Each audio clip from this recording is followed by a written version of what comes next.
وعلى آل سيدنا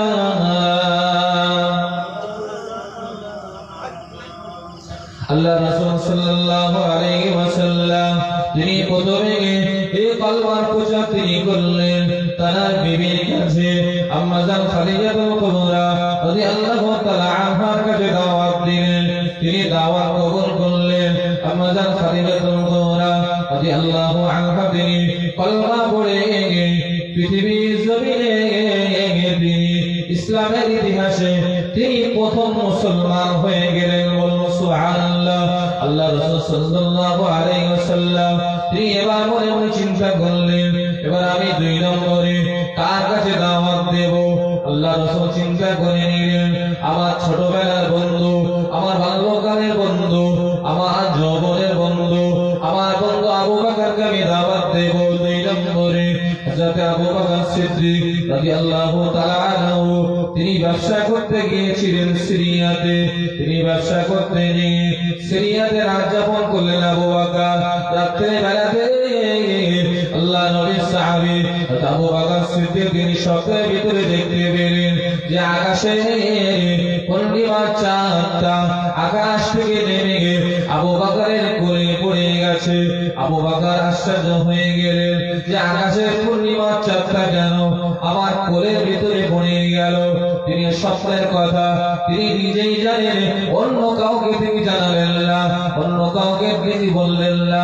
হযরত Abu Bakr Siddique Syria থেকে যখন তিনি মক্কা জমিনে ফিরলেন, মক্কা জমিনে ফেরার পর তিনি তার বাড়িতে কাউকে স্বপ্নের কথা তিনি জানালেন না। আবু বকর মনের টানে বন্ধুর খোঁজে আমাদের নবীর বাসায় হাজির হয়ে গেল। আল্লাহ নবীর কাছে হাজির হয়ে গিয়ে হুজুরকে ভালো মন্দ জিজ্ঞাসা করলেন। কেননা বহুদিনের ছোটবেলা থেকে তাদের সঙ্গে বন্ধুত্ব, এমন সুন্দর বন্ধুত্বের কারণে ওদের সঙ্গে কথা বলতে বলতে এক পর্যায়ে গিয়ে আমাদের নবী দয়ার নবী তিনি আবু বকরকে তিনি দাওয়াত দিয়ে দিলেন। আল্লাহ নবী দাওয়াত দিয়ে বললেন আবু বকর আল্লাহ পাক রব্বুল আলামিন আমাকে নবী বানিয়েছেন, আল্লাহ পাক আমাকে রাসূল বানিয়েছেন, আমি তোমাকে দাওয়াত দেই। আল্লাহ পাক আমাকে কলেমা দিয়েছেন, এই কলেমা তৈবা তুমি পড়ে নাও। আল্লাহ নবী যখন দাওয়াত দিলেন আবু বকর সিদ্দিক রাদিয়াল্লাহু তাআলা আনহু তিনি ওই সময় বললেন ও আমার বন্ধু আমি আবু বকর এমনি আপনার মুখের কথা শুনে কলেমা আমি পড়তে পারবো না, আমি আপনার মুখের কথা শুনে বিশ্বাস করতে পারবো না, আপনাকে নবী বলে মানতে পারবো না। তবে আপনাকে নবী বলে মানতে চাই। আপনি যে নবী হওয়ার দাবি করলেন, আপনি যে নবী হয়ে গেছেন তার একটা প্রমাণ আমাকে দিতেই হবে। আপনি যদি প্রমাণটা দিতে পারেন তাহলে আমি আবু বকর আপনাকে নবী বলে মেনে নেব।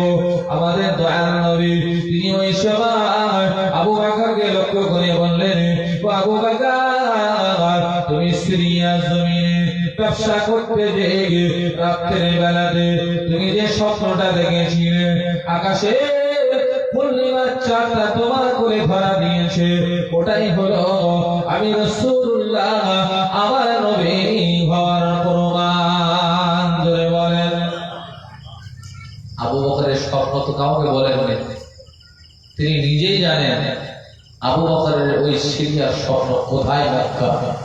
আল্লাহ রাসূল সেই স্বপ্নের কথা তুলে ধরলেন। তখন আবু বকর বললেন ইয়া রাসূলুল্লাহ ইয়া হাবিবাল্লাহ আমার স্বপ্ন আমি কাউকে বলি নাই, আমার মনের ভিতরে আমি রেখে দিয়েছি যে স্বপ্নের ব্যাখ্যা কি হবে। আজ যখন আপনাকে না বলা সত্ত্বেও আপনি নিজে যখন আমার স্বপ্নের বিষয়টা জানতে পারলেন আপনি বেশাক আল্লাহর নবী ছাড়া অন্য কিছু নাই। জোরে বলুন সুবহানাল্লাহ। তিনি আল্লাহ রাসূলের দিকে হাত বাড়িয়ে দিলেন। আমাদের নবী দুই নম্বরে তিনি তাকে পড়িয়ে দিলেন আশহাদু আল্লা ইলাহা ইল্লাল্লাহ ওয়া আশহাদু আন্না মুহাম্মাদান আবদুহু ওয়া রাসূলুহু। জোরে বলুন সুবহানাল্লাহ। তাহলে পৃথিবীর ইতিহাস প্রথম একজন মুসলমান হলেন মহিলা, আর পুরুষদের ভিতরে যিনি মুসলমান হলেন তার নাম হলো আবু বকর। এই একটার পর একটা বহু কষ্টের ভিতরে আল্লাহ রাসূল দাওয়াত দিলেন।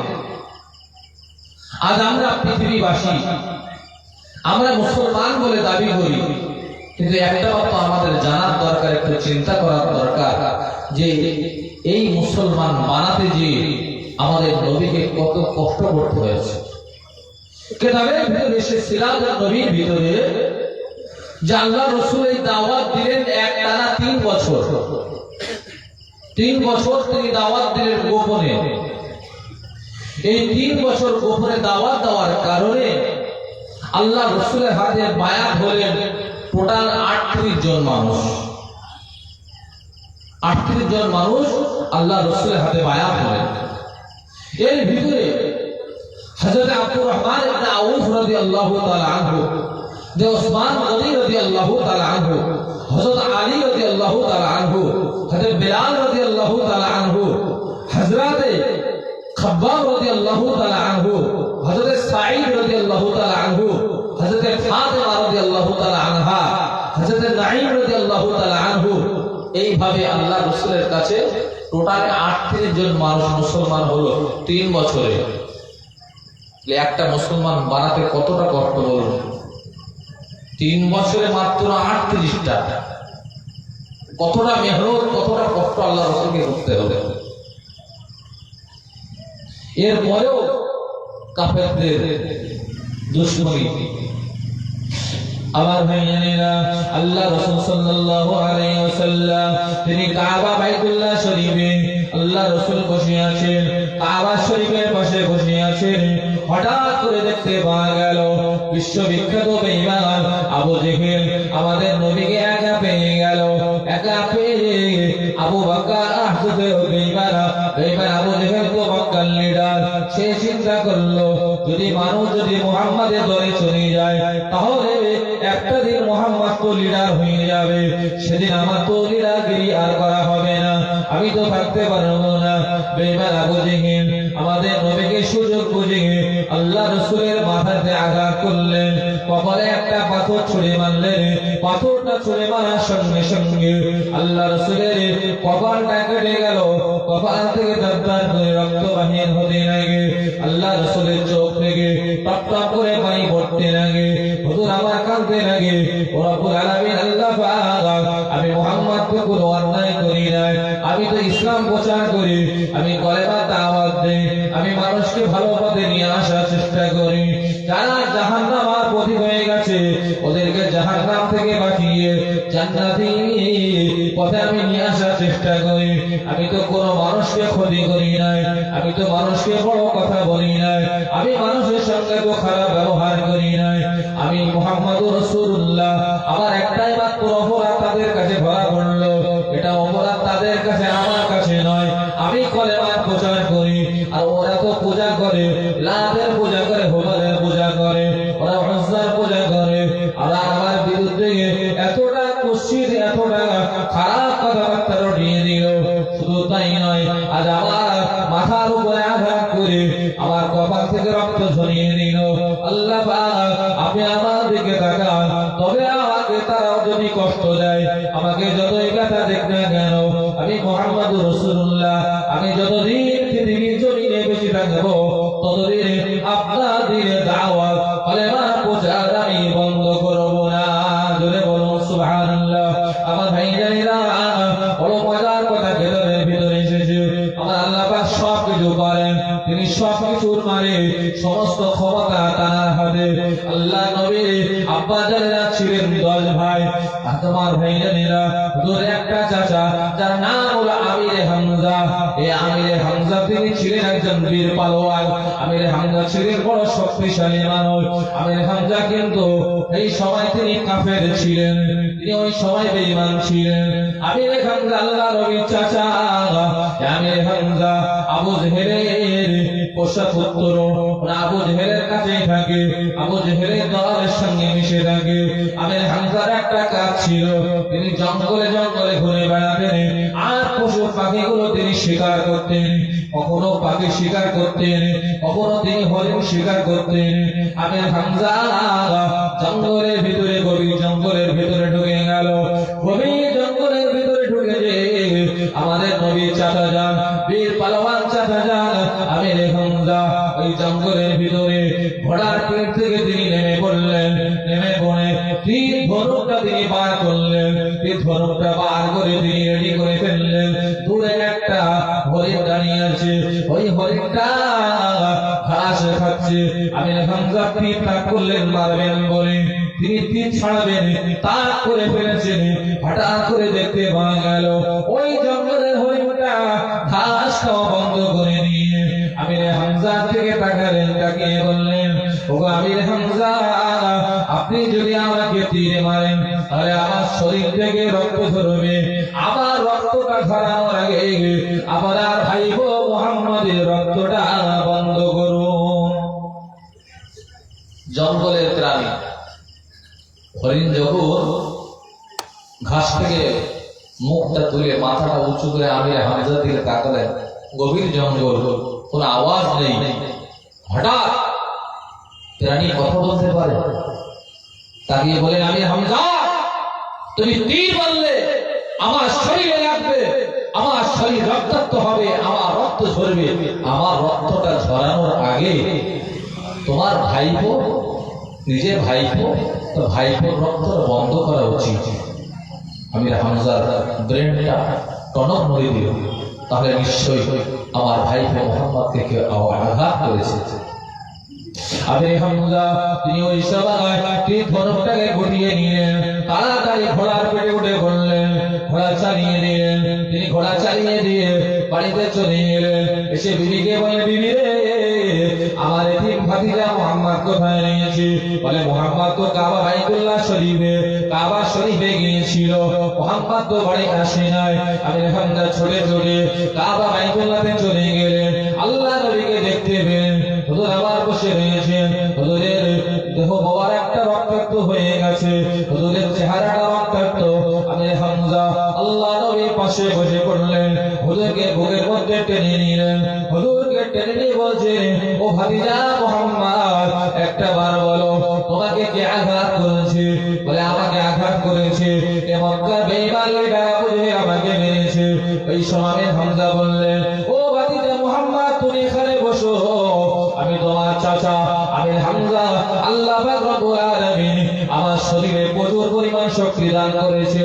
তোমার চাচা, তোমার আব্বা নাই তা কি হয়েছে, তোমার মা নাই তা কি হয়েছে, তোমার দাদা নাই তা কি হয়েছে, তোমার চাচা আমির হামজা তো এখনো পৃথিবীতে বেঁচে রয়েছে। আমি বেঁচে থাকতে আমার ভাতিজা মুহাম্মদকে কেউ আঘাত করবে, এটা আমি কোনোদিন মেনে নিতে পারি না। আমি এখনই চলে যাব প্রতিশোধ আনার জন্য। আমির হামজা চলে গেল, চলে যে আবু জেহেলের বাড়িতে পৌঁছে গেল। আবু জেহেল মনে করলো আমার দলের লোক মানে আমার কাছেই তো আসবে, কিন্তু আজ থেকে তো আমির হামজার মুখটা তো অন্য রকম হয়ে আছে।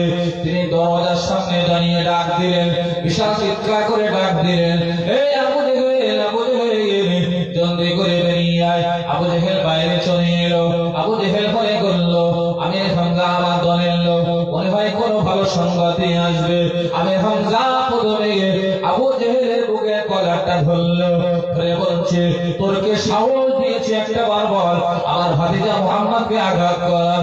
এই বলেই তিনি অটোমেটিক ভাবে তীর দিয়ে মারতে লাগলেন। মারতে মারতে তীরটা ছড়িয়ে গেল। তীরটা ছড়িয়ে যাওয়ার পর আমির হামজা এবার তিনি ধনুকটা নিলেন।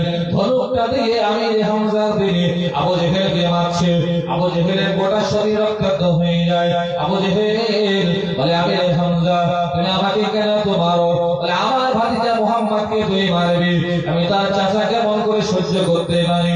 আমির হামজা মারতে মারতে ধনুকটাও ভেঙে চুরমার হয়ে গেল। আমির হামজা এবার নিজের কোমর থেকে তিনি ওই সময় বেদ বার করলেন। কোমর থেকে বেদটা খুলে বার করে ওই বেদ দিয়ে তিনি মারতে লাগলেন। মারতে মারতে বেদটা চুরিয়ে গেল। এইভাবে তিনটি বেদ তিনি ঝাঁঝরা করে ফেলল। ওই সময় মাটিতে লুটিয়ে পড়ল আবু জেহেল। মাটিতে আবু জেহেলকে লুটিয়ে পড়া অবস্থায় দেখে আল্লাহ নবীর কাছে চলে গ্রামের হামজা এসে আল্লাহ নবীর পাশে বসে বললেন, আরে ভাতিজা রে, তোমাকে যে বেঈমান আবু জেহেল আঘাত করেছে, মেরেছিল, আমি তোমার চাচা আমির হামজা প্রতিশোধ নিয়ে এসেছি। এখন একটা বার তুমি কি দেখবে? আমার সঙ্গে চলো। আবু জেহেলের মাটি থেকে ওঠার কোনো ক্ষমতা নেই, সে এখন মাটিতে লুটিয়ে পড়েছে। তুমি আমার কাজে কি সন্তুষ্টি হয়েছো? তুমি কি খুশি হয়েছে? একটা বার বলো। আল্লাহ নবী চাচার দিকে তাকিয়ে বললেন, ও আমার চাচা যান, আমি কিন্তু খুশি হই নাই। ওই সময় আমির হামজা অবাক হয়ে গেল, ও বাবা মুহাম্মদ, তুমি আমার কাছে কেন খুশি হলে না? একটাবার বলো কি করলে তুমি খুশি হবে? আল্লাহ নবী বললেন, আমি খুশি হব আপনি যদি একটাবার কলমা শরীফটা পড়ে নেন। ওই সময় হামজা তিনি আর দেরি করলেন না, হাতটা বাড়িয়ে দিলেন। আল্লাহ নবী নুরানি হাতটা ধরলেন, নুরানি হাতটা ধরে আমাদের নবী আমির হামদানির চাচাকে তিনি কলেমা পড়িয়ে মুসলমান করে দিলেন। জোরে বলেন সুবহানাল্লাহ। ইতিহাসে লেখা আমির হামদা হলেন 39 নম্বরের মুসলমান। তিনি হলেন 39 নম্বরের মুসলমান। এই একটা বীর পালোয়ান আল্লাহ রাসূলের দলে চলে গেল, কিন্তু এর পরেও আবু জেহেলের বাড়বাড়ান্ত কিন্তু কমে নাই। আবু জেহেল আমাদের নবীকে সবসময় ক্ষতি করার চেষ্টা করত। আবু জেহেল রাতারাতি আল্লাহ রাসূল কাবা বাইতুল্লাহ শরীফ, কাবা শরীফে হুজুর আসলেন যে রাস্তা দিয়ে, ওই রাস্তার ভিতরে গর্ত খুলল রাত্রের বেলা, যে মোহাম্মদ তো আবার ভোরবেলা আসবে এই রাস্তা দিয়ে, আর মোহাম্মদ যদি পড়ে যায় গর্তের ভিতরে, ওই সময় তাড়াতাড়ি পাথর চাপা দিয়ে মাটি চাপা দিয়ে দিয়ে দেবো, মোহাম্মদ শেষ হয়ে যাবে, আমি হবো মক্কার লিডার, মোহাম্মদের খোঁজ পাবে না। রাতারাতি গর্ত খুঁড়ে আবু জেহেল পাহাড়ের গায়ে একটা পাথরের গায়ে লুকিয়ে আছে, মানে দেখবে কখন নবী পড়ে যায়। গর্তের উপরে কিছু ঘাস পালা গাছের পাতা দিয়ে ঢেকে রেখে দিয়েছে, কেউ যেন বুঝতে না পারে। আল্লাহ রাসূল যে বাড়ি থেকে বার হলেন, হঠাৎ জিবরাইল আলাইহিস সালাম হাজির, এসে বললেন, ইয়া রাসূলুল্লাহ, আপনাকে এই রাস্তা দিয়ে কাবা শরীফে যাওয়া যাবে না, আজকে আপনাকে রাস্তা ঘোরাতে হবে, এই রাস্তা দিয়ে আপনি কাবা শরীফে চলে যান। সুবহানাল্লাহ। আল্লাহ রাসূল ওই রাস্তা দিয়ে ঘুরলেন। আবু জেহেল মনে করলো মোহাম্মদ মনে হয় পড়েই গেছে, সারা রাত জাগা তো, ঘুম ঘুম ভাব। এখন নিজে দৌড়াতে দৌড়াতে আবু জেহেল নিজেই গর্তের ভিতরে পড়ে গেল। তখন খুব চেঁচামেচি করছে আর বলছে, আমাকে বাঁচাও, আমাকে বাঁচাও। আবু জেহেলের দল বলে না, আবু জেহেলকে বাঁচানোর চেষ্টা করলো, কোনোভাবে তারা যে সমস্ত দড়িগুলো ব্যবহার করলো ওই গুহার ভিতরে, প্রত্যেকটা দড়ি যত লম্বা দড়ি হোক সব ছোট হয়ে যায়। বলো সুবহানাল্লাহ। যত লম্বা দড়ি দেয় দড়ি কিন্তু ছোট হয়ে যায়, ঠিক ফাঁকা থেকে যায়। আবু জেহেলের হাতে দড়ি লাগে না। আবু জেহেল বলল, এসব কিছু নয়, এই মুহাম্মাদের মুজিজা চলছে, আমাকে গর্ত থেকে মুহাম্মদ ছাড়া আর কেউ বাঁচাতে পারবে না, তুলতে পারবে না, যাও তোমরা আমার ভাতিজা মুহাম্মদকে ডাকো। নূর নবী, দয়ার নবী, মায়ার নবী, তো তিনি রাগ করলেন না। তাকে যখন খবর দিল, হুজুর চিন্তা করলেন, যাই, একটা মক্ষম সুযোগ, যেহেতু গর্তের ভিতরে পড়ে আছে আর আমি দাঁড়িয়ে একটা সুযোগ কাজে লাগাবো, আমি বলবো যে আমি আপনাকে তুলতে পারি, কিন্তু আপনাকে কলেমা পড়তে হবে, একটা সুযোগ আমাকে কাজে লাগাতে হবে। কিন্তু রাসূলুল্লাহ বড় আনন্দ যে আমার যদি একটা উম্মাত বাড়ে, একটা মুসলমান বাড়লে হুজুরের কলিজা যেন চওড়া হয়ে যেত। তা আল্লাহ রাসূল গুহার কাছে এলে, গর্তের কাছে এসে হুজুর বললেন, চাচা কি খবর? তো বলছে, ভাতিজা যা হয়েছে বাদ দাও, তুমি আমাকে বাঁচাও।